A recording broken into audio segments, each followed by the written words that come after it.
The stagecoach lurched and groaned as Benjamin Kendrick rode his chestnut gelding directly into its path, forcing the driver to haul back on the reins with a string of curses that scattered dust into the dry Nevada air.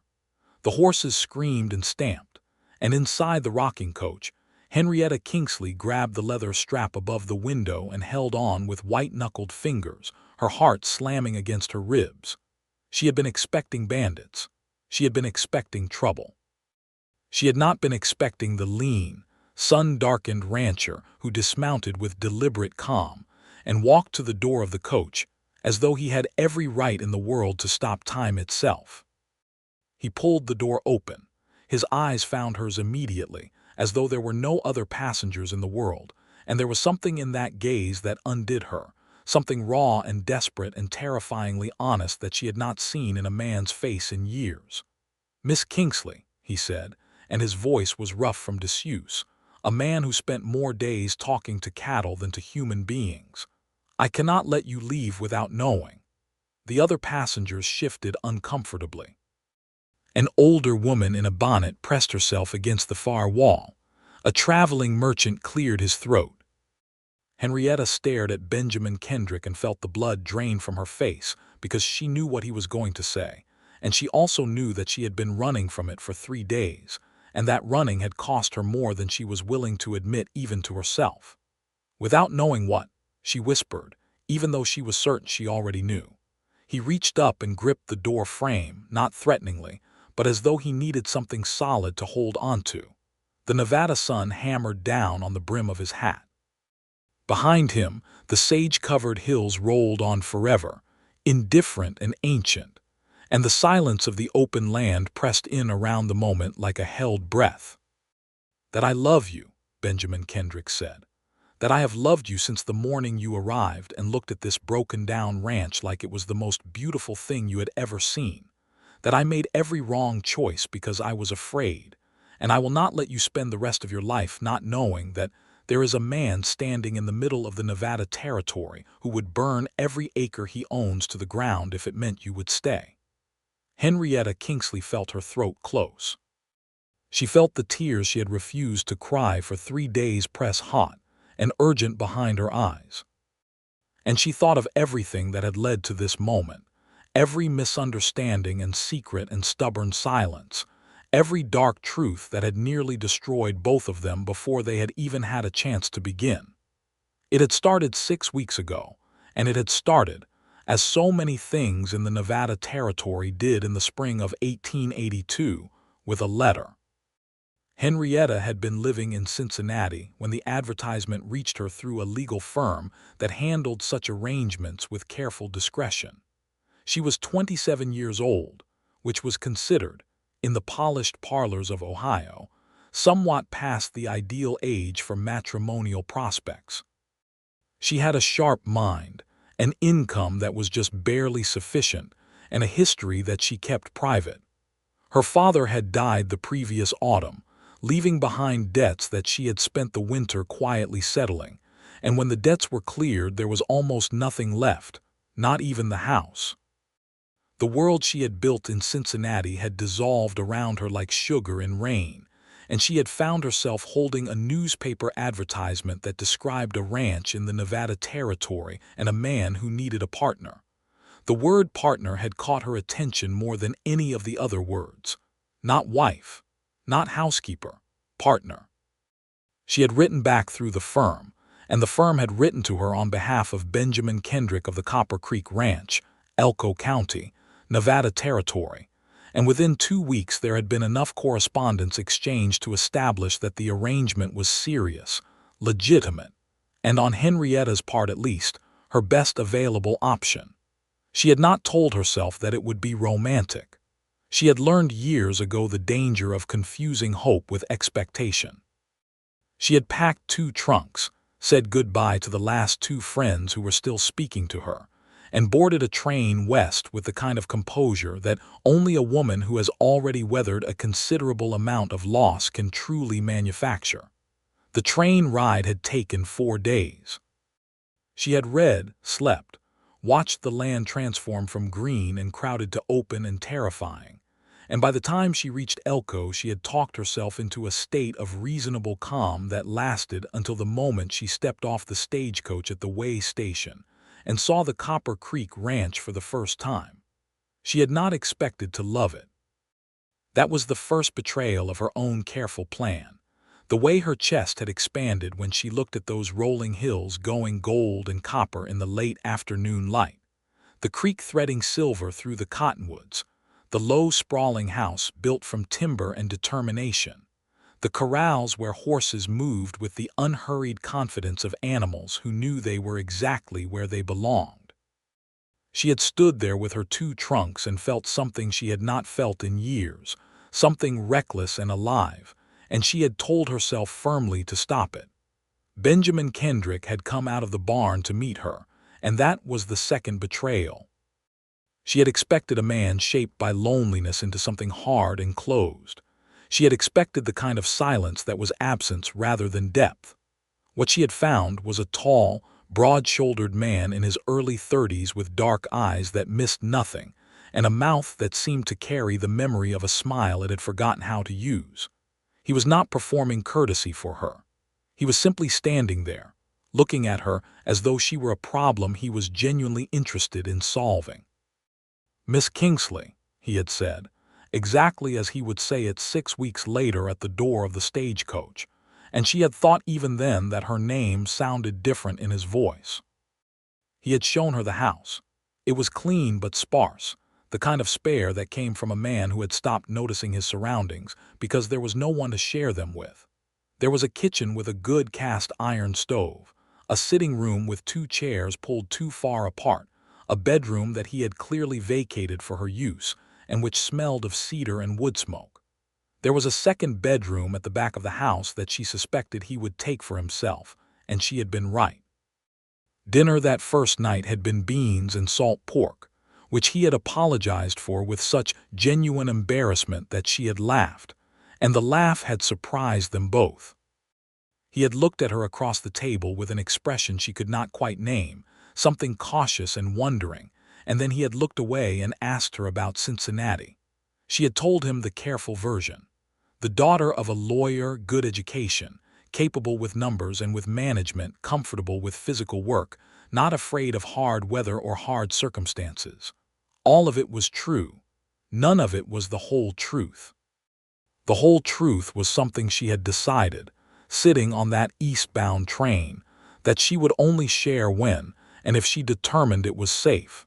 And she had not yet determined that about Benjamin Kendrick. He had a hired hand named Orville Dobbs, a weathered man of about 50 with a deeply creased face and a personality like a comfortable old saddle, who arrived each morning and was gone by evening, and who looked at Henrietta with an approving kind of squint that made her feel she had passed some test she had not known she was taking. There were 40 head of cattle and a dozen horses, 3 dogs, and a cat named Admiral who had appointed himself her personal guardian within 24 hours of her arrival. The work was real. Benjamin did not treat her as a guest or as a decoration. He showed her the account books on the 3rd day, spreading them across the kitchen table with the slightly pained expression of a man who knows his records are not as organized as they ought to be. And she had looked at the numbers with a rising sense of fascination, because beneath the disorganization, there was a fundamentally sound operation with 3 or 4 very fixable problems.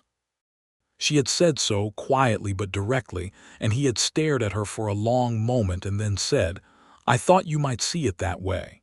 It was not a compliment exactly. It was something better. It was recognition. The arrangement was that they would observe a period of 2 months before any formal decision about marriage was made. This had been specified clearly in the correspondence, and both of them had agreed to it with the kind of relief that came from having an acceptable distance built into a situation that might otherwise be overwhelmingly intimate. They were strangers, after all. They were strangers with a practical agreement and an open question between them. And for the first 2 weeks, they were both extremely careful about that distance. Then the fence line on the eastern pasture came down in a storm, and the work of repairing it took 3 days, and somewhere in the middle of those 3 days, the distance stopped being entirely a distance. It was not a dramatic moment. There was no single explosion of feeling, no sudden confession under the stars. It was more that by the time they had ridden back from the last fence post and unsaddled their horses in the gathering dusk, they had been talking for 3 days in the way that people talk when they are too tired and too busy to maintain careful surfaces. And something genuine had passed between them in those conversations, something that could not be entirely put back. He had told her about the ranch, about how he had inherited it at 22 when his father died of a fever, how he had spent the first year convinced he would lose it, how the loneliness of the land had settled into him during those years like a stain he had stopped trying to remove. He told her about a drought 2 years before that had nearly finished the cattle operation, about the decisions he had made under pressure, and the one or two he still regretted. She had told him about her father's law practice, about the satisfaction she had taken in helping manage the office accounts, about her interest in the workings of things, mechanisms, and systems, the way numbers told stories if you knew how to read them. She did not tell him the deeper thing. She was not ready. The deeper thing was this. 3 years before coming to Nevada, Henrietta Kingsley had been engaged to a man named Charles Whitmore, a lawyer's associate in Cincinnati, charming and ambitious, and extraordinarily good at concealing the fact that he was both dishonest and cruel. The engagement had ended when she discovered that he had been using her father's good name and her own association with the law office to conduct a series of financial arrangements that were, to put it plainly, fraudulent. She had ended the engagement. Her father had covered the losses with his own savings, quietly, to protect the family name, and that sacrifice had contributed materially to the financial ruin that followed his death. The people in Cincinnati who had once been their friends had not been entirely convinced that Henrietta herself was blameless. There had been whispers. There had been a kind of social exile that was never formally declared, but was nonetheless extremely real. She had left because staying had meant carrying a shame she had not earned, in the company of people who had made up their minds about her. She had come to Nevada because it was far enough away that the whispers could not follow her, or so she had hoped. She had not counted on the fact that Charles Whitmore had a cousin who had moved west the previous year and settled in Elko County. His name was Gerald Haverford, and he ran a general merchandise store on the main street of Elko, and on the 4th week of Henrietta's time at the Copper Creek Ranch, he had walked into Benjamin's sitting room with a tight smile and a story about Henrietta Kingsley that was exactly the version of events that her enemies in Cincinnati had preferred. She had not been there when it happened. She had been at the creek with Admiral the cat, sitting on a flat rock and reading a letter from her one remaining close friend in Ohio, a woman named Margaret who wrote with cheerful determination and always ended her letters with the same instruction, which was to be happy. Henrietta, please be happy. She had come back to the house to find Benjamin standing in the yard with an expression she had not seen on him before, something closed and careful, a door that had recently been open and was now shut. She had known immediately that something had changed. She had asked. He had said after a pause that lasted too long that he had received some information from someone who knew her in Cincinnati. He had not accused her of anything. He had not been cruel. But there had been a question in his eyes that she recognized, the same question she had seen in the eyes of people in Cincinnati who wanted to believe the worst because it was more interesting, and something in her had gone very cold. She had sat down in one of the chairs in the sitting room and told him the entire true story, every detail, without softening or embellishment, including the part about Charles Whitmore and what he had done and what it had cost her family, and including the part about the social exile that had followed.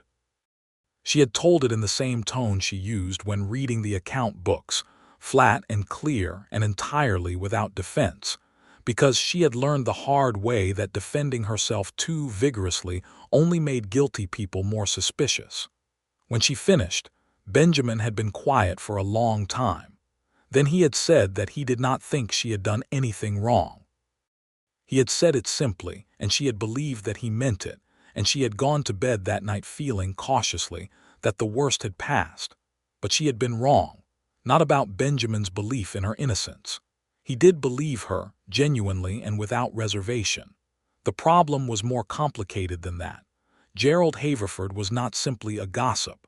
Gerald Haverford was a man who had come to the Nevada territory with a specific purpose, and that purpose involved Benjamin Kendrick's ranch. This is what Henrietta would learn later, after the confrontation at the stagecoach, after everything came out into the harsh Nevada light where it could not hide anymore. She would learn it in pieces, some of it from Benjamin and some of it from Orville Dobbs, who had known more than he had said for a good long while. The Copper Creek Ranch sat on land that had been surveyed 2 years prior by a mining company out of San Francisco. Beneath the eastern pasture and the rocky hillside beyond it, there was a deposit of silver ore that was not enormous but was extremely significant. The mining company had been trying quietly, and with increasing frustration, to acquire that land for 18 months. They had made Benjamin 2 offers, both of which he had refused, not because he knew about the silver, but because the land was his father's land and he was not in the habit of selling things that mattered to him. The mining company had recently changed strategy. They had hired Gerald Haverford, who had the particular skills of a man who understood how to apply pressure where it would hurt most, to find a way to make Benjamin's situation untenable. The discovery that Benjamin had entered a prospective marriage arrangement with a woman from Cincinnati, a woman with a conveniently complicated history, had seemed to Haverford like an excellent opportunity. If he could introduce doubt and conflict into that arrangement, isolate Benjamin from whatever support and perspective the woman might bring, and then make a carefully timed offer at a moment of personal vulnerability and financial pressure, the land might yet be acquired. None of this was visible from the surface. From the surface, Haverford was simply a shopkeeper who happened to know something about Benjamin's prospective partner and had felt a neighborly obligation to share it.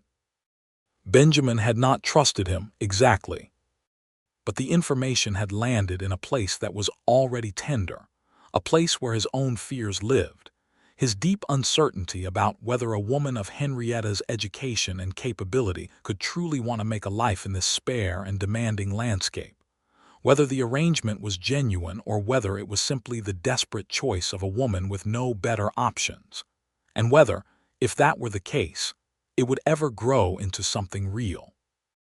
He had been carrying those fears quietly for 3 weeks, being careful and watchful, and telling himself that time would resolve the question. Haverford's appearance had not created the doubt, but had given it a specific shape and address. After the conversation where Henrietta told him the truth about Cincinnati, Benjamin had felt the doubt ease considerably. But there was a second piece of trouble that he had not yet told her about, and that second piece was the one that would eventually force everything to a crisis. 3 days after Haverford's visit, Benjamin had ridden into Elko to check the mail and discovered a notice from a land attorney informing him that there was a challenge being mounted against his title to the eastern 40 acres of the ranch. The legal argument was technical and complicated and rested on a surveying irregularity from 20 years before, and it would almost certainly fail in court. But court cost money and time that Benjamin did not have in abundance, and the notice had come with an attached letter from the mining company's representative making a third offer for the land, this one with a deadline attached, and the deadline was 60 days. Benjamin had come home from that trip to Elko wearing a face that Henrietta could read by then, the particular tightening around his eyes that meant he was carrying something heavy alone, and she had asked him what was wrong, and he had said, too quickly, that it was nothing she needed to worry about. This was, in retrospect, his worst mistake, and he knew it. He knew it even as he said it. But the habit of carrying trouble alone was deeply built into him, and Henrietta's presence in his life was still new enough that sharing his problems with her felt like an act of vulnerability. He had not yet figured out how to perform gracefully. She had not pushed. She had been raised in a household that respected privacy, and she had her own compartments that she was careful about, and she had decided that evening to give him the space he seemed to need. This was also, in retrospect, a mistake, though a more forgivable one. What followed was a week of careful distances and perfectly polite behavior that was somehow worse than an argument would have been, because an argument would have meant that they were genuinely engaged with each other, and this was the opposite of that. It was two people simultaneously trying not to burden the other with their particular darkness, and the effect was a growing silence between them that had the specific quality of a wound that is not being treated. Orville Dobbs, who was no fool, watched this development with the resigned expression of a man who has seen promising things fail before and is deeply unhappy about seeing it happen again. On the 10th day of this polite distance, Haverford came back. Henrietta was in the kitchen reviewing the accounts when she heard the horse in the yard and looked out the window and recognized the man from her one previous sighting of him, a compact, smooth-faced man in his early 40s who moved with the deliberate ease of someone who was comfortable with himself in ways that were not entirely healthy. She had not known who he was at that first sighting, 3 weeks before. She had since done some quiet asking in Elko and had learned his name and his connection to Charles Whitmore, and the knowledge had settled in her stomach like a cold stone. She watched through the window as Haverford spoke to Benjamin in the yard. She could not hear the words. She watched Benjamin's face, which she could read at this point with a precision that surprised her, and she saw something move across it that looked like the particular discomfort of a man being given information he is not sure how to process. After Haverford left, Benjamin came inside. He stood in the doorway of the kitchen and looked at her, and she could see that he was trying to decide something. "What did he tell you this time?" she asked, keeping her voice even. Benjamin looked at the floor, then back at her. "He says your former betrothed in Cincinnati has written him a letter. He says Whitmore is claiming that the debts your father covered were actually your debts. That you knew about the fraud and participated in it." The cold stone in Henrietta's stomach became something harder and more angular. "That is a lie," she said, "and it is also a crime to make that accusation in writing, which tells me that Haverford is either very confident no one will challenge him legally or very stupid. I do not believe he is stupid." "No," Benjamin said, "I don't believe he is either." They looked at each other across the kitchen, and Henrietta thought, with a clarity that was almost painful, that this was the moment. This was the moment where either the thing between them survived or it did not, and it would be decided not by the lie itself but by what Benjamin chose to believe. "I told you the truth 3 weeks ago," she said. "Every word of it. I have nothing to add and nothing to retract." "I know," he said, and he meant it. She could see that he meant it. But there was still something withheld in his eyes, something he was not saying, and she had spent enough of her adult life in the company of men who withheld things to recognize the particular weight of an unspoken complication. "What else?" she asked. He told her about the land title challenge then. He told her about the mining company. He told her about the 3 offers and the 60-day deadline. He told it plainly, without self-pity, but also without fully acknowledging what she was already understanding, which was that Haverford and the mining company were connected, and that his campaign against Henrietta's reputation was not simply personal, but was part of a deliberate effort to destabilize the ranch and its owner. When she laid this out for him, tracing the logic in the same tone she used for the account books, flat and clear and certain, she watched something shift in his expression, a rapid movement through several stages of understanding that ended somewhere that looked like controlled fury. "He is trying to isolate you," she said, "make you doubt me, drive me away, leave you with no one who has both the motive and the skill to help you fight the title challenge. and then come in at your lowest point with an offer that you would not take in better circumstances. Yes, Benjamin said quietly, that is exactly what he is doing. Then we should not let him do it. The words came out of her before she had fully decided to say them, and she felt the shock of them herself, the implication of we, the declaration embedded in that pronoun that she had not planned to make yet. She had planned to wait. She had planned to be careful. She had planned to observe and assess and move cautiously toward whatever conclusion the 2-month arrangement was meant to produce. But there was something about the clear, cold logic of Haverford's trap that made caution feel like surrender, and Henrietta Kingsley had never been, at her core, someone who surrendered to other people's designs. Benjamin looked at her for a long moment. Something moved through his dark eyes that she could not entirely name, something that might have been hope or might have been fear or might have been both simultaneously, which, she was beginning to understand, was often how things felt in the vicinity of something that mattered too much. No, he said finally, we should not let him do it. They spent the rest of that evening at the kitchen table, going through the land title documents that Benjamin produced from a locked box under his bed. And by the time the lamp burned low, they had identified 3 specific procedural errors in the challenge that any competent attorney would be able to exploit. And Henrietta had written a preliminary outline of a response that she suggested should be taken to an Elko lawyer named Patterson, whose reputation she had investigated during her earlier inquiries, and who was known to be both honest and effective. It was not romantic exactly. It was 2 people thinking hard together over a common problem, and it was the most real conversation they had had since the fence repair, and it had the quality of ice breaking in a spring thaw, something that had been locked beginning to move again. She went to bed that night feeling something she was careful not to name too specifically, because naming it felt premature and she was done with premature things. But she lay awake in the cedar-scented bedroom for a long time, and she was not unhappy. The next 2 weeks were different.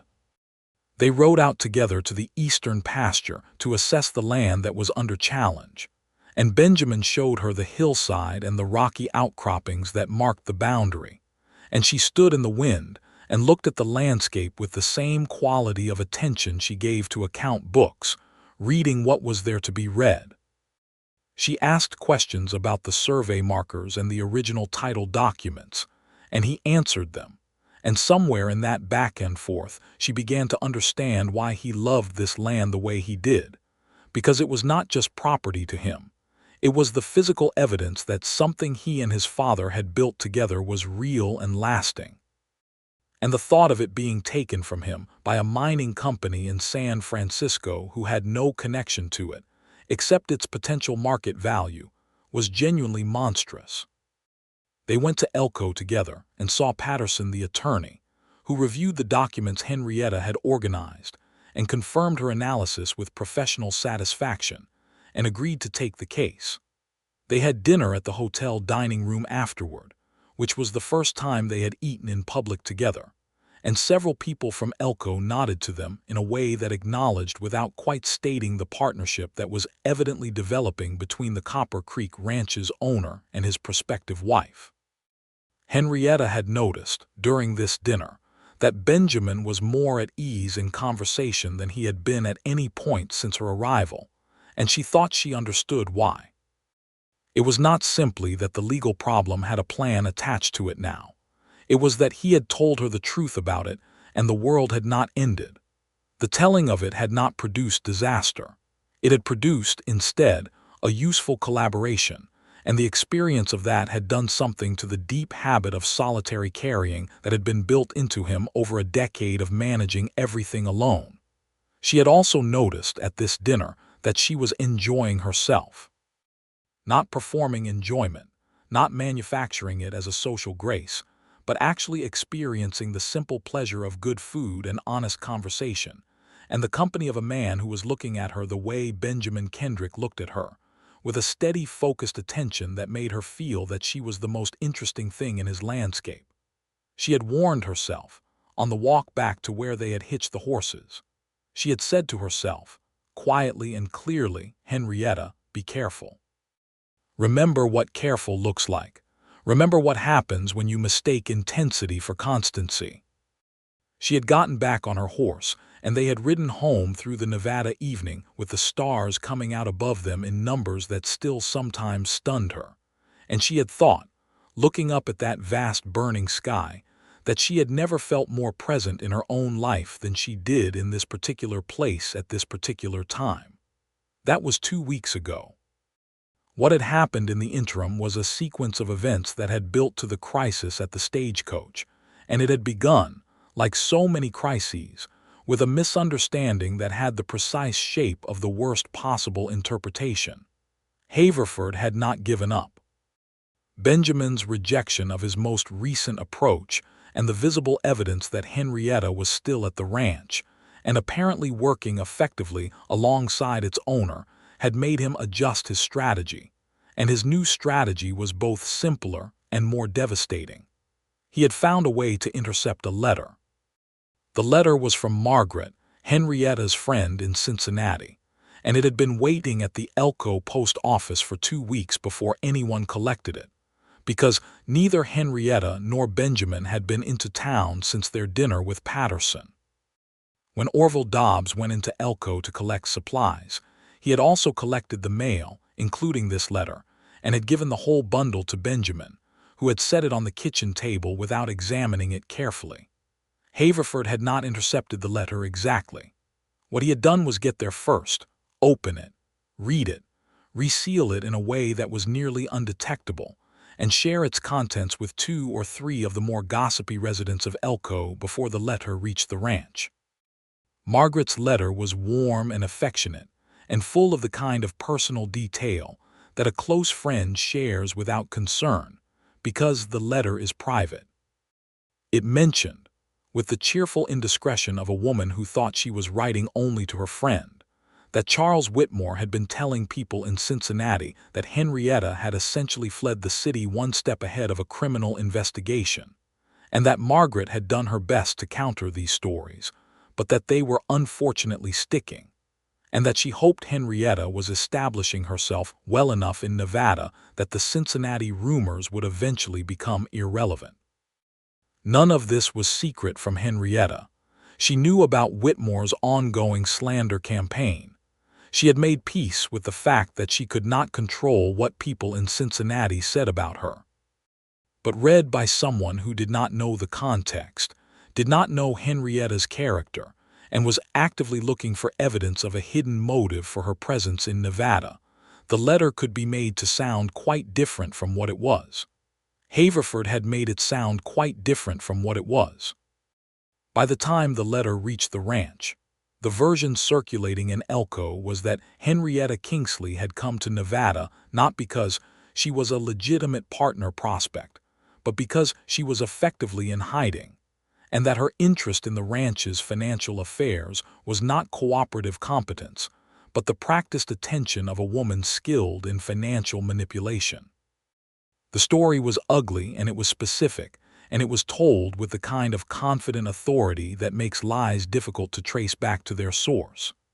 Benjamin had heard it from Patterson himself, who had come to the ranch 3 days after the dinner, ostensibly to discuss the land title case, but also honestly, because he had heard the story and was concerned and felt that Benjamin ought to know. Patterson was a decent man and he had told it plainly, making clear that he did not personally credit it, but that it was spreading and that it would create difficulties. Benjamin had listened. He had thanked Patterson. He had come back inside after Patterson rode away and stood in the kitchen, where Henrietta was working on a revised inventory of the ranch's assets, and she had looked up at him and known immediately that something had broken. She had asked him what was wrong, and he had said, with the particular silence of a man who does not know how to ask the thing he needs to ask, that he had heard some things in town. She had waited. He had said, and she could hear how much it cost him to say it, whether there was anything else about her situation in Cincinnati that she had not told him. She had put down her pen. She had looked at him with an absolutely level gaze, the kind that costs a person something to maintain. She had said that she had told him everything there was to tell, that she had nothing to hide and nothing to add, and that she would like to know specifically what he had heard so that she could address it directly. He had told her. She had listened. And she had felt, as he spoke, something she recognized from her time with Charles Whitmore, a specific quality of cold that came from understanding that someone was trying to use other people's beliefs about her as a weapon against her, and that the only real protection against that weapon was the trust of the people who knew her, and that if that trust was not sufficient, there was nothing she could do. She had asked him quietly at the end of his account whether he believed any of it. He had hesitated. It was a very brief hesitation. It was the hesitation of a man who had been alone for too long and who was genuinely frightened of the particular hope he had been carrying, and who, in a moment of fear, was looking for evidence that the fear was justified so that it could be tidied away. It was a human hesitation. It was understandable, but it was still a hesitation, and she felt it land like something falling.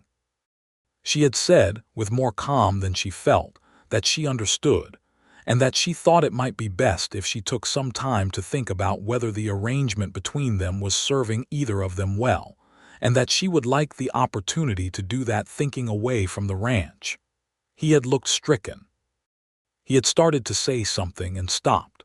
She had gone to her room and sat on the edge of the bed in the gathering dark and thought about Charles Whitmore and about her father, and about the winter of settling debts and selling furniture and the particular exhaustion of spending your life defending a truth that should not require defense.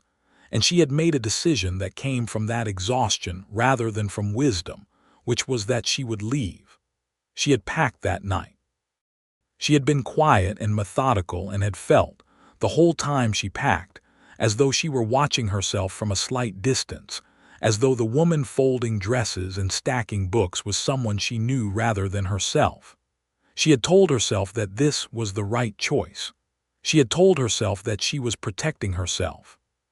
She had told herself that she had come to Nevada to build a new life free from the kind of trouble that had destroyed her life in Cincinnati, and that she had walked directly into more of the same trouble, and that the only rational response to this information was to leave before she lost anything else she could not afford to lose. She had not let herself think about what she would be leaving behind, because that kind of thinking would have unmade her resolution, and her resolution was the last organized thing she had. She had been at the kitchen table before dawn, writing a note, when she heard Benjamin's footsteps in the hall. She had kept writing.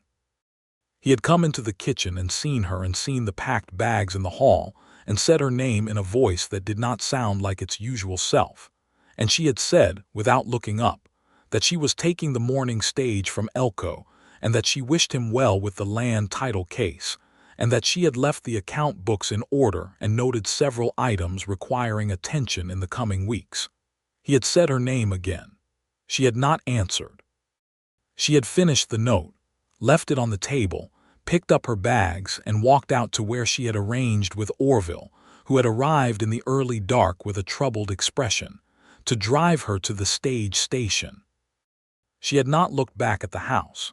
She had been afraid that if she looked back she would not be able to leave, and she had decided to leave, and she was going to do it.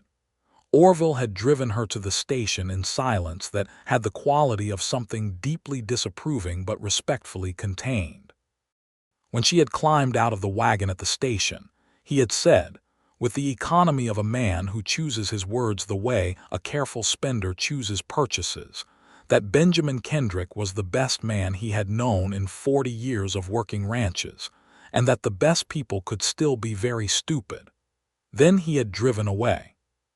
She had boarded the stage with her 2 trunks and 1 smaller bag, and for the first 20 miles she had felt a profound and terrible relief, the relief of motion, of having made a choice, of being in movement rather than suspended in uncertainty.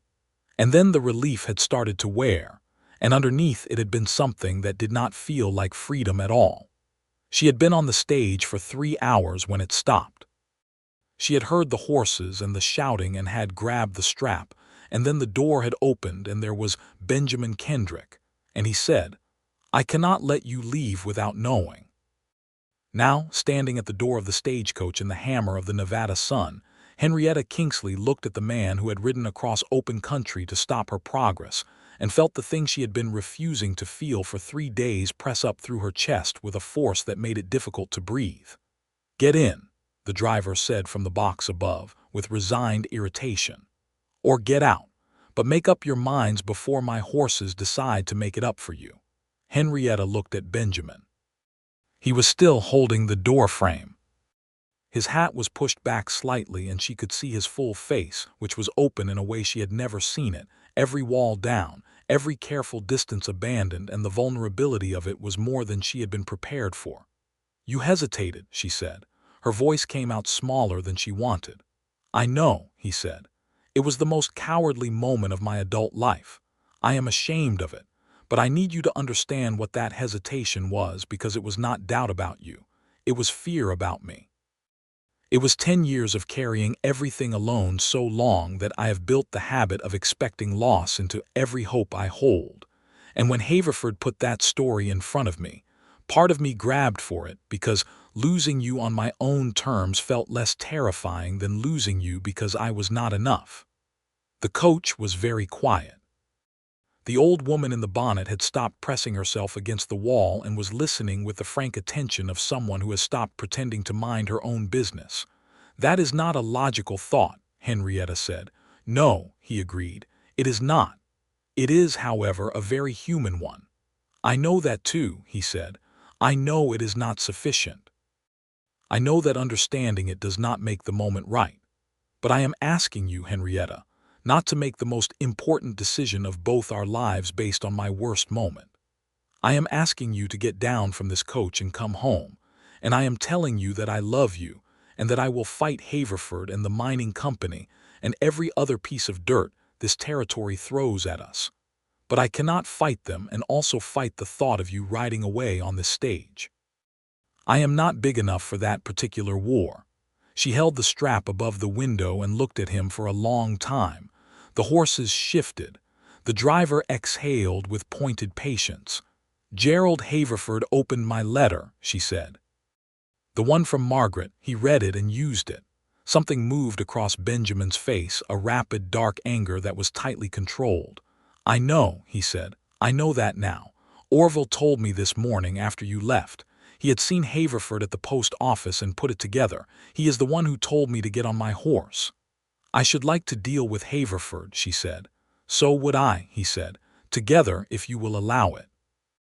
She looked out the window at the Nevada hills rolling away to the horizon, copper and gold and impossibly old. And she thought about what she was riding toward and what she was riding away from. And she thought about Admiral the cat and the account books and the smell of the kitchen in the morning. And the particular way the man standing at the door of this coach looked at her when she said something that surprised him, the rapid brightening that happened in his dark eyes. And she thought about the word partner and how she had responded to it in Cincinnati and how much more specifically it meant to her now than it had then. She let go of the strap. "I will need you to get my trunks down from the back," she said. The sound Benjamin Kendrick made was somewhere between a laugh and something that had no name, and he stepped back from the door and she climbed out into the Nevada sun. And for a moment they stood in the dust of the road with the mountains above them and the sage below them and everything wide open all around, and he looked at her with an expression that she was no longer afraid to name. "I love you too," she said, before he could say anything else. In case there was any question about that.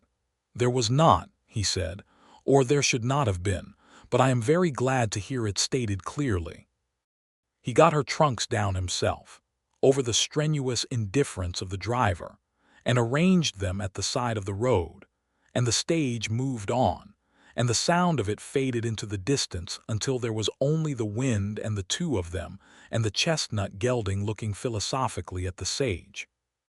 They rode back together, Henrietta on the gelding behind Benjamin, her arms around his waist because there was no other practical arrangement, and because it was, frankly, a better arrangement than the alternatives in any sense.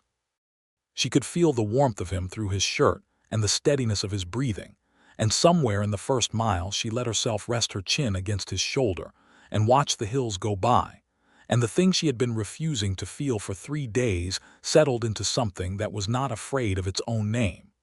The confrontation with Gerald Haverford happened 4 days later, and it happened properly.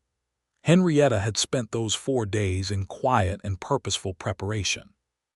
She had written a letter to Margaret asking for a specific set of legal documents from Cincinnati, and had also written to the Elko sheriff and to Patterson the attorney, laying out in precise terms what she knew about Haverford's interception of her private correspondence and his deliberate use of it to slander her character as part of a scheme to defraud Benjamin of his land.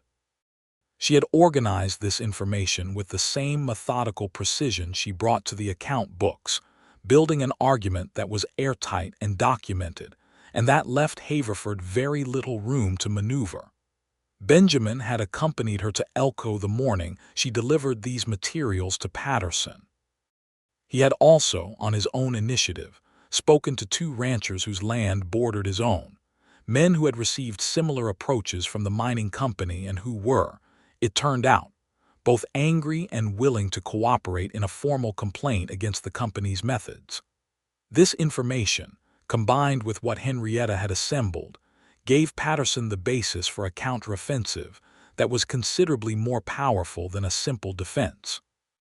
Haverford, faced with the specific and documented nature of the accusations against him, and the clear indication that prosecution was not a remote possibility but an immediate one, had left Elko within the week. The general opinion of the town, once the full picture was understood, settled decisively against him, and, somewhat to Henrietta's satisfaction, almost entirely in her favor. The women of Elko in particular, several of whom had heard the original slander and been uncertain what to make of it, adjusted their opinions with the brisk efficiency of people who had been given accurate information and wanted to act accordingly. The land title challenge, without Haverford's coordination and with Patterson's vigorous response, collapsed within the month. The mining company made one final approach through a different representative, which Benjamin declined politely and finally. The eastern pasture remained exactly as it had always been, which was his. Life on the Copper Creek ranch settled into a different rhythm after that, a rhythm that had the quality of something genuinely itself rather than something performing stability. The 2-month observation period that had been specified in their original arrangement expired in the last week of June, on a warm evening when the creek was running high, and the cottonwoods were heavy with leaves, and Admiral the cat had claimed the best chair in the sitting room and showed no sign of vacating it. Benjamin asked Henrietta to marry him on the porch after supper, with the stars coming out above the hills in the way that still sometimes stopped her breath. He did not make a speech.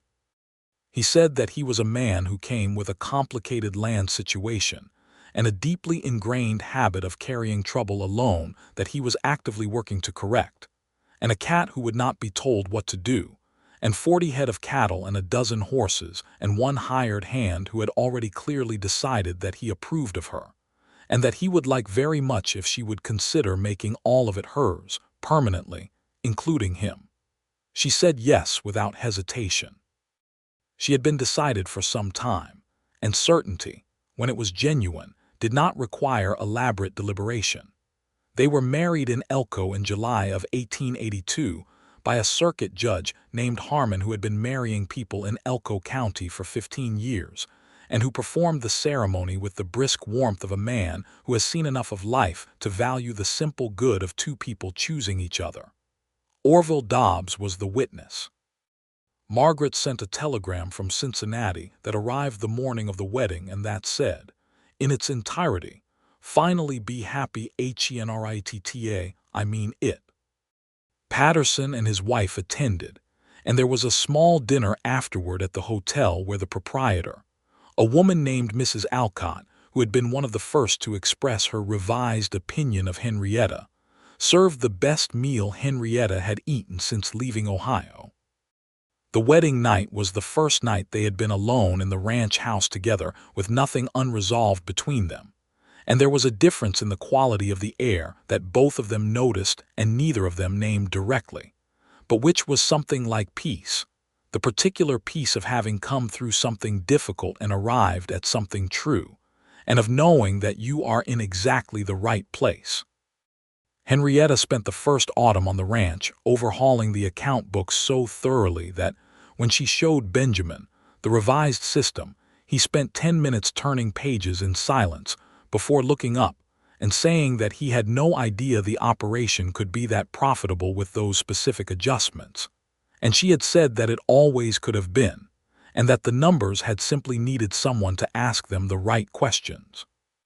They implemented the changes through the fall, and by the time the first cold weather settled in over the hills, the Copper Creek Ranch was in better financial shape than it had been since Benjamin's father's time. Orville Dobbs expressed his satisfaction with the state of affairs by doing exactly what he had always done, arriving every morning at the same time and working every day with the same steady competence. But there was something subtly warmer in his manner now, the way a man allows himself to relax when the thing he has been quietly worrying about is resolved. He and Henrietta developed an easy working relationship that was grounded in mutual respect and a shared tendency toward the practical, and she found that she valued his presence on the ranch not just for his work, but for the continuity he represented, the human evidence that this place had a history worth maintaining.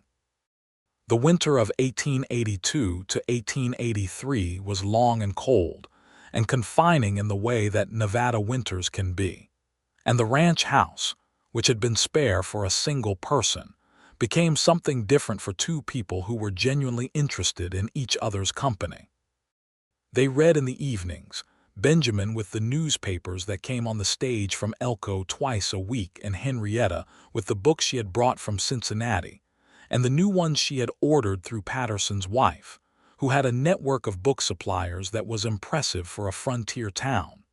They played cards. They talked about the ranch and about history, and about the things they had thought and believed before they met each other, and were revising now on the basis of new evidence. Benjamin told her, piece by piece over those long winter evenings, more of his history than he had given her in the fence repair conversations. He told her about his mother, who had died when he was 8, and of whom his father had never spoken after that in a way that made the loss something both present and unaddressable. He told her about the year after his father's death when he had been 22 and completely alone with 40 cattle and a ranch that was, at the time, deeply in debt, and how he had worked the debt down through 3 years of the kind of relentless, focused effort that tends to hollow a person out if they are not careful. He told her that he had been careful enough to save the ranch, but not careful enough to notice what the loneliness was doing to him, and that he had arrived at 32 with a solvent property and no idea how to let another person into it. She told him the rest of what there was to tell. She told him about her mother, who had died when Henrietta was 16, and who had been a woman of formidable intelligence and warmth, and whose loss had made Henrietta's father both more dependent on Henrietta and less able to see her clearly. She told him about her education, which had been unusual for a woman of her time, and which she owed partly to a forward-thinking schoolteacher in Cincinnati who had recognized something in her and pushed her past the standard curriculum. She told him about the years working in her father's law office, and what she had learned there about the ways that legal and financial systems could be used both honestly and otherwise, and how that knowledge had made her simultaneously more useful and more suspicious to men who encountered it in a woman. She told him about Charles Whitmore with more detail than she had given him in the first telling, including the specific nature of the fraud and the specific moment when she had understood it, sitting over account books in her father's office and recognizing a pattern that had no innocent explanation. She told him what it had cost her to end the engagement, not emotionally. She had not loved Whitmore in any real sense, but practically and socially. the exact chain of losses that had led from that decision to the advertisement and the letter and the train west. Benjamin listened to all of it the way he listened to most things, with his full attention and without interruption. And when she finished, he said that Charles Whitmore was apparently a very stupid man as well as a dishonest one, because any person paying reasonable attention could see within the first 10 minutes of knowing Henrietta Kingsley that she was both more observant and more ethical than anyone trying to conduct a fraud would ever want in a partner. She laughed at that, and the laugh loosened something in her chest, and she thought that she had been not unhappy in Cincinnati and had sometimes been genuinely content, but that she had not laughed like this, from the whole body and without self-consciousness, in years, perhaps since her mother died. She wrote to Margaret in February to report on the state of her happiness, which she described in terms that she hoped were sufficiently specific without being embarrassing.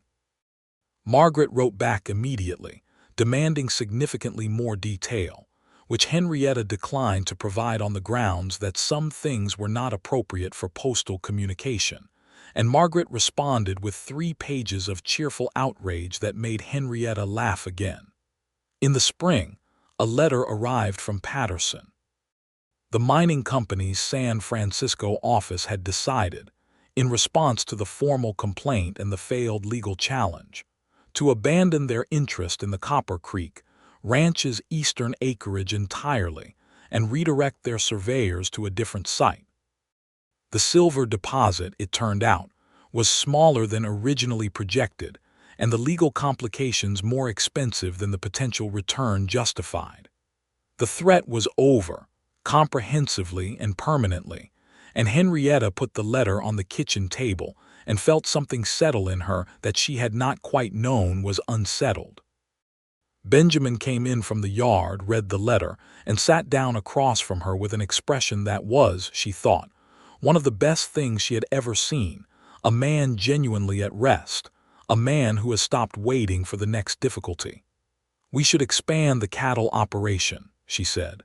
"The eastern pasture is good grazing land. We have been treating it as disputed territory for so long that we have been underusing it. If we bring in another 20 head by summer, we can run this at a considerably higher output by next year." Benjamin looked at her with the rapid brightening in his dark eyes that she had come to love specifically and particularly. "I know a man in Humboldt County who has quality breeding stock," he said. "I can write to him this week." "Do that," she said. She picked up her pen and went back to the accounts, and he went back to the yard, and the spring sun came through the kitchen window and fell across the table, and Admiral, the cat, stepped very deliberately into the center of the account books and sat down with the composed authority of a creature who has decided that his attendance is required. She moved him. He returned. She moved him again. He gave her a long, slow look and moved approximately 6 inches to the left and resumed his pose. She decided this was an acceptable compromise and worked around him. Life on the Copper Creek Ranch in the spring of 1883 was not simple. It was not without difficulty or hard work or the occasional moment of friction between two people who were both strong-willed and had both spent a long time making their own decisions without consultation. There were days when the work was brutal, and the weather was worse, and the cattle were uncooperative and patience wore thin. There were evenings when the weight of managing a ranch and its finances and its long-term planning made both of them quiet and tired in ways that were not always comfortable. But there was also this: a man and a woman who had found each other through the particular combination of need and courage that makes genuine partnership possible, who had been honest with each other under conditions that made honesty dangerous, who had chosen each other deliberately and specifically rather than by default or convenience, and who were every day more deeply in the other's life and more completely at home in it. Orville hired a young man from Elko named Tom Briggs that spring to help manage the expanded cattle operation, and Tom was 19 years old and enthusiastic in the way of someone who has not yet learned to be careful, and his energy and noise around the place were, Henrietta found, oddly cheering. He called her Mrs. Kendrick with the same respectful punctuality with which he did everything, and he looked at the ranch and its management with undisguised admiration, and this was pleasant. In May, Henrietta began to suspect, and by June she was certain, and by July she was in the condition that required the services of Dr. Grantham of Elko, who confirmed what she had already known and who said, with the brisk good humor of a man who had delivered a great many frontier babies, that she was as healthy as a horse, and the baby should arrive in late January. She told Benjamin that evening on the porch, in the same place where he had asked her to marry him, with the same stars coming out above the same hills, and the expression on his face was not one she had a name for, something that was too large to fit inside any single word, something that encompassed joy and terror, and a specific kind of wonder that belongs to the moment when the life you have built reveals itself to be more than you had planned for in the best possible way. He reached out and took her hands in both of his and held them for a moment without speaking, and she watched his face and felt something move through her that was entirely new in kind, a forward-facing feeling, a feeling oriented not toward what had been survived, but toward what was going to be. "I want to write to Margaret," she said. "She will require at least 3 days' notice to prepare her response." He laughed, the full, rich laugh that she had coaxed out of him slowly over the course of a year, and that was, she felt, one of the genuinely excellent things in her life. "Write to Margaret," he said. "And I will write to my cousin in Sacramento, who I have apparently been neglecting for 2 years." She had not known he had a cousin. She added this to the category of things about Benjamin Kendrick that continued to emerge and interest her, which was a category she suspected would remain open indefinitely. The autumn of 1883 was good. The expanded cattle operation had its first full season, and Henrietta's projections proved conservative, the actual numbers being better. Patterson won the dismissal of the land title case on 3 separate procedural grounds, and the eastern pasture was formally, finally, and unambiguously confirmed as belonging to Benjamin Kendrick.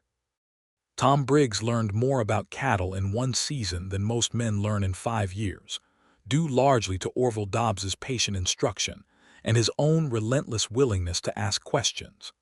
Admiral the cat achieved a new level of territorial sovereignty over the entire house and a significant portion of the barn.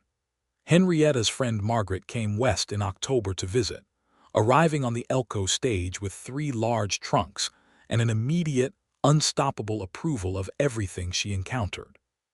She approved of Benjamin with the focused enthusiasm of a woman who had spent 3 years worried about Henrietta and had arrived to find her worry unnecessary. She approved of the ranch with genuine aesthetic pleasure, standing on the porch in the morning light and saying that she could now understand absolutely everything, every word in every letter, and that she was going to have to rethink some of her assumptions about frontier life. Benjamin, who was accustomed to managing cattle and difficult legal situations, but was slightly overwhelmed by Margaret, handled her presence with a combination of warmth and wry humor that Henrietta had not previously seen in him in exactly that proportion, and that she found extremely charming. She mentioned this to him one evening when Margaret had gone to bed, and they were alone in the kitchen. He said that Margaret was terrifying in a way he respected enormously. Henrietta said that this was exactly the right response. Margaret stayed for 2 weeks. On her last evening she sat with Henrietta on the porch while Benjamin was in the barn doing the late check on the horses, and she said, with the directness that was her most consistent quality, that she had been frightened for Henrietta for 3 years and that she was not frightened anymore, and that the ranch and the man and the life she had found in this improbable territory were exactly and precisely what Henrietta deserved, and that she was very glad. Henrietta said, and meant it, that she was very glad too. The winter was cold and the snow came in December, blanketing the hills in white that made the familiar landscape strange and austere and very beautiful, and the ranch settled into the particular hush of a winter operation, the reduced activity, the careful management of resources, the long evenings by the stove. Benjamin read to her sometimes in the evenings, newspapers and the occasional book, and she found that she loved this small thing with a disproportionate warmth. The sound of his voice reading words written by people far away, the domesticity of it, the utter lack of drama or necessity. The baby came on the 23rd of January, 1884, in the manner of most things that happen on ranches, which was to say with less ceremony and more practical urgency than the theoretical planning had suggested. Dr. Grantham arrived from Elko in the small hours of the morning, having ridden through a light snowfall with the equanimity of a man who has done this before. And by dawn there was a son in the world, a boy with dark eyes exactly like his father's, and a pair of lungs that he demonstrated comprehensively and without reservation. Benjamin held the baby in the gray winter light of the bedroom, with an expression that Henrietta, exhausted and present and entirely herself, thought she would carry in her chest for the rest of her life. He held the small, fierce weight of his son and looked at him with the same steady, focused attention that he gave to everything he loved. And when he looked up at Henrietta, it was with an openness she had seen only in small flashes before, and that was now simply his face, unguarded and direct. They named the boy Franklin, after both Benjamin's father, and a mutual conviction that the name suggested a person who might be both practical and good-humored, which were the qualities they considered most important. Franklin demonstrated his practicality by eating with single-minded efficiency, and his good humor by producing, at the age of 3 weeks, a smile that Orville Dobbs declared the finest thing he had witnessed in 40 years of ranch work. The Copper Creek Ranch in the spring of 1884 was a different place from the one Henrietta had first seen from the stage road 2 years before. It was not that the hills had changed, or the creek had moved, or the house had been rebuilt. It was something in the quality of the life within it, the specific difference between a place that is maintained and a place that is inhabited, between a structure and a home. There were 2 more hands hired by summer, as the cattle operation continued to expand according to the plan that Henrietta and Benjamin had developed over that first winter. Patterson remained their legal representative and had become something more nearly a friend. The proprietor of the Elko Hotel, Mrs. Alcott, had developed a habit of setting aside new books for Henrietta when they arrived through the supply routes, which was a kindness that Henrietta repaid with regular custom, and several letters of recommendation to Eastern suppliers that significantly improved Mrs. Alcott's merchandise network. The mining company in San Francisco remained distant and silent on the subject of the Copper Creek Ranch, and eventually even the memory of their threat faded from Henrietta's daily awareness, becoming simply a chapter in the history of the place, the trouble that came and was defeated, the dark past that made the present clear. Haverford, it was eventually reported, had moved to California and established some new enterprise there. Whether he continued his particular methods in a new territory was not something Henrietta or Benjamin concerned themselves with. They had enough present and future to occupy them fully. Franklin walked for the first time in October of 1884, in the kitchen, having hauled himself upright on Admiral the cat, who accepted this indignity with the resigned patience of an old soldier. He took 4 steps, fell, laughed, and tried again. Orville Dobbs was there and said nothing for a long moment, and then cleared his throat and said that was a boy who understood the relationship between effort and outcome, which was the finest thing you could say about a person. Benjamin picked his son up from the floor and stood at the kitchen window with him, looking out at the hills, and Henrietta, watching from the table, thought of everything that word partner had ever meant to her and how it had grown in 2 years from a practical proposition to something that encompassed this man and this child and this land and this morning, in a way that she could not have imagined when she first read it in Cincinnati. She thought of the stagecoach and the road and Benjamin Kendrick standing at the open door saying that he could not let her leave without knowing, and she thought of the long, stubborn foolishness of both of them, the twin habits of self-protection that had nearly cost them the thing they were building.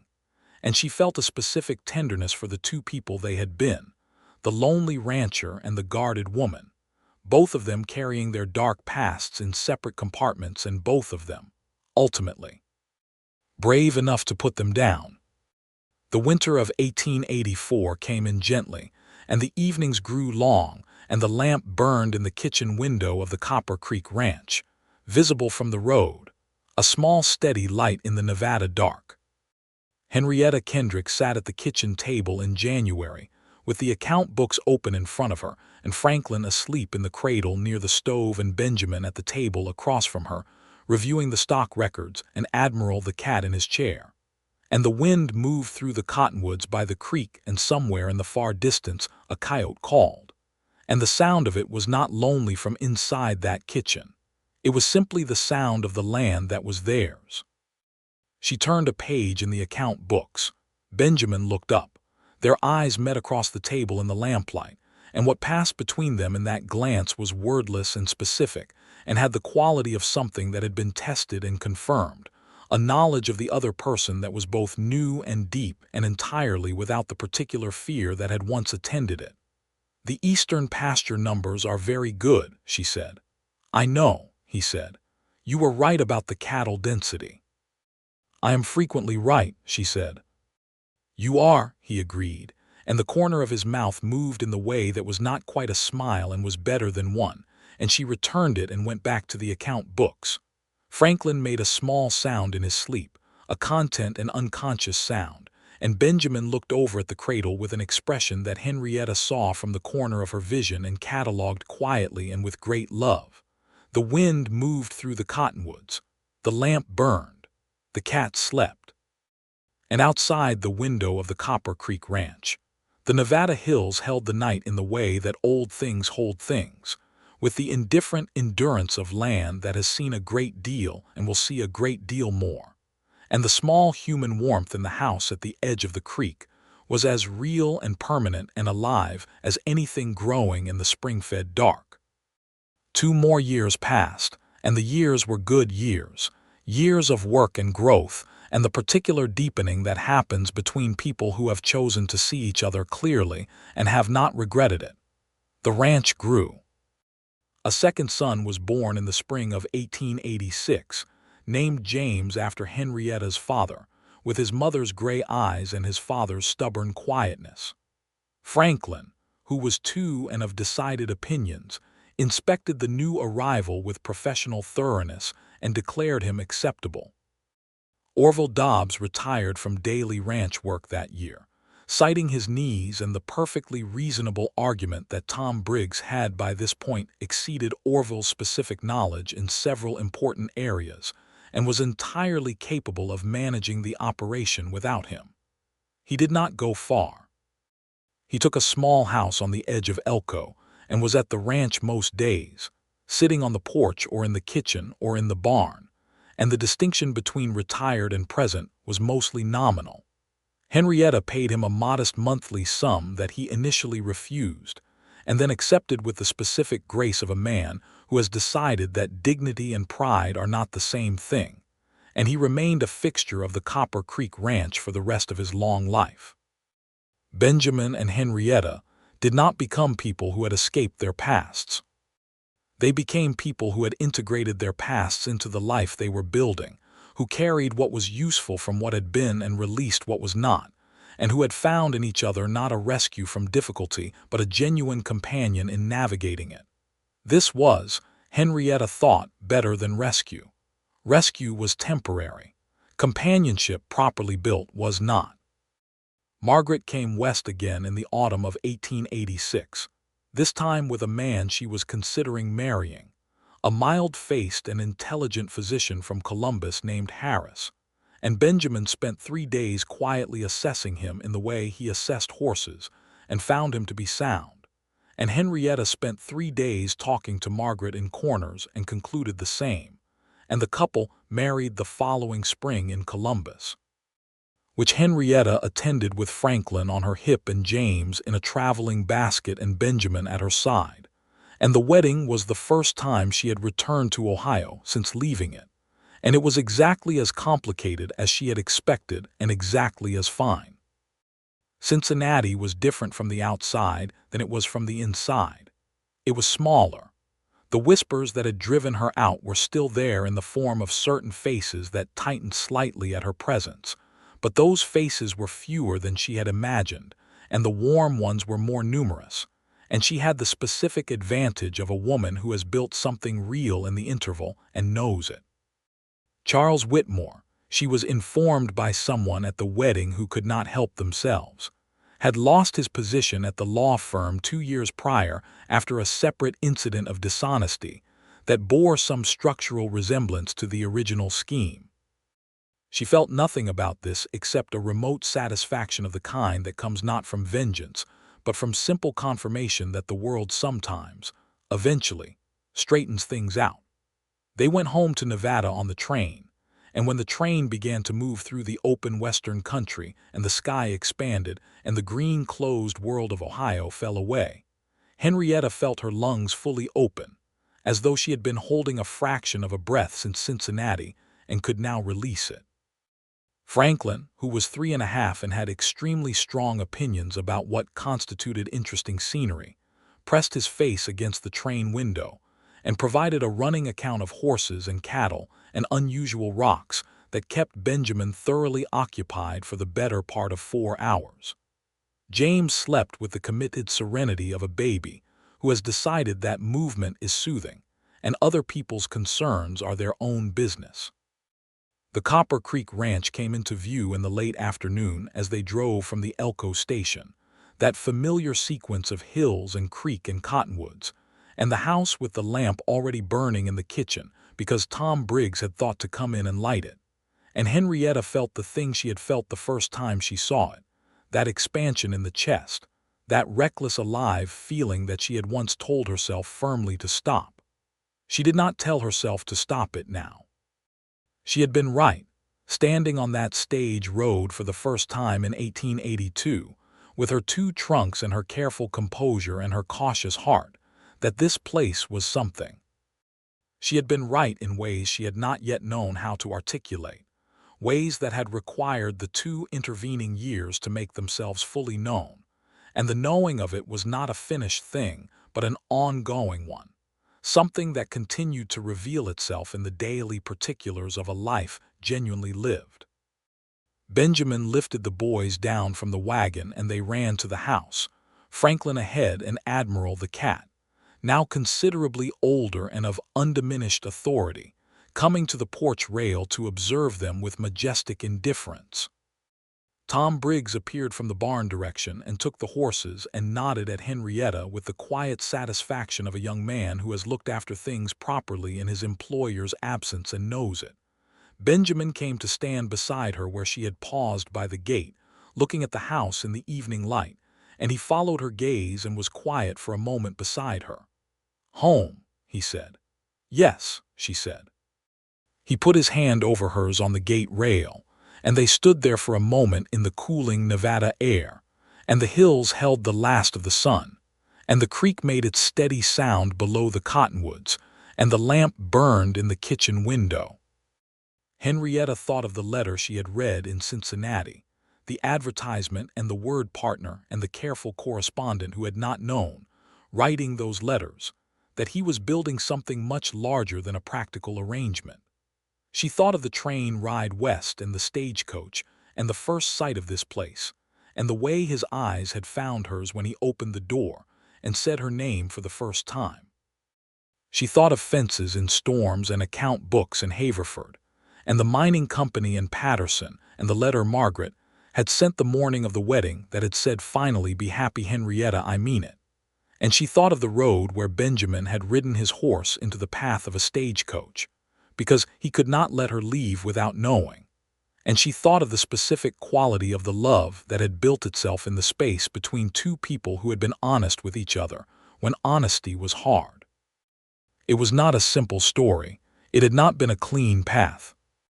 It had been full of the kinds of things that real things are full of: fear and misunderstanding and dark pasts and stubborn silences, and the particular trap of loving something so much that you look for reasons to lose it before it can leave on its own terms.